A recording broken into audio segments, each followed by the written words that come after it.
Olwaleero akakiiko ka Paalamenti akagatta ebyobulamu n'ebyobusuubuzi akakola ku bbago li Alcoholic Drinks Control Bill 2023 nga kakubirizibwa Catherine Lamwaka kasisinkanye abakulu okuva mu kibiina ekigatta ab'amakolero mu ggwanga ki Uganda Manufacturers Association saako n'ekigatta abasuubuzi mu Kampala ki KACITA.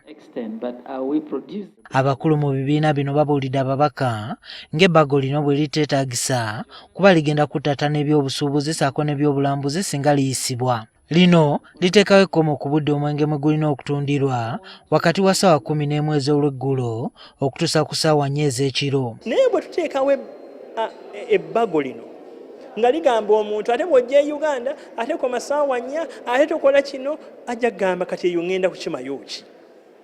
Lwakubanga ekimu ku bantu bano abatali Bannayuganda nabo banywi ba mwenge.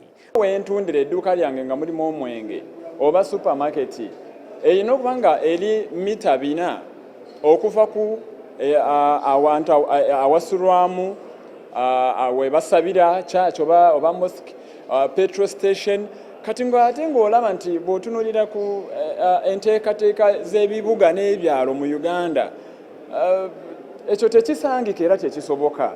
Kati ekyo kiba kitegeeza nti amakolero gano tugenda kugamenya. Bagamba nti okukugira obudde abantu mwe balina okunyweera omwenge kigenda kuviirako okugunywera awaka nga kijja kuviirako abaana okuguyiga.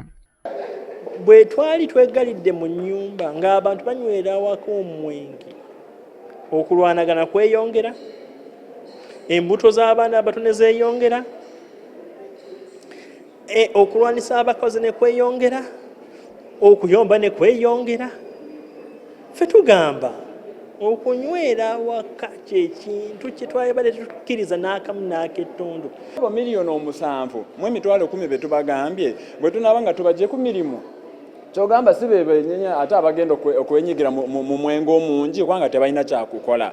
Ekigendererwa ky'ebbago lino okukugira abantu butafuuka balujuuju wabula okuba nga basobola okubeera n'obudde obukola emirimu egigasa eggwanga. Abakulu bano bagamba nti abeefunyirira okunywa omwenge olutatadde beba batalina mirimu.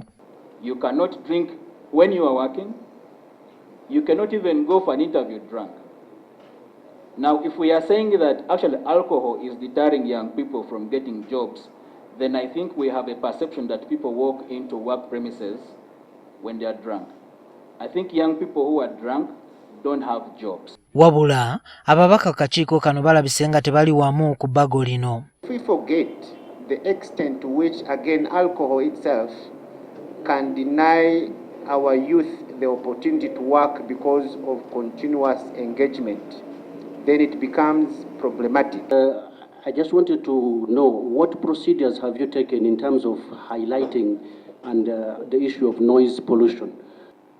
I think one of the reasons is as to why our young men, mostly the young population, take alcohol. It is because they are jobless. County, most of us got education from sale of local alcohol. Waraji, the local brew.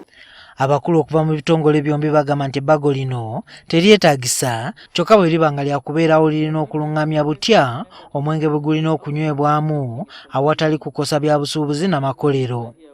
Jumakiriya, NTV Akawungeezi.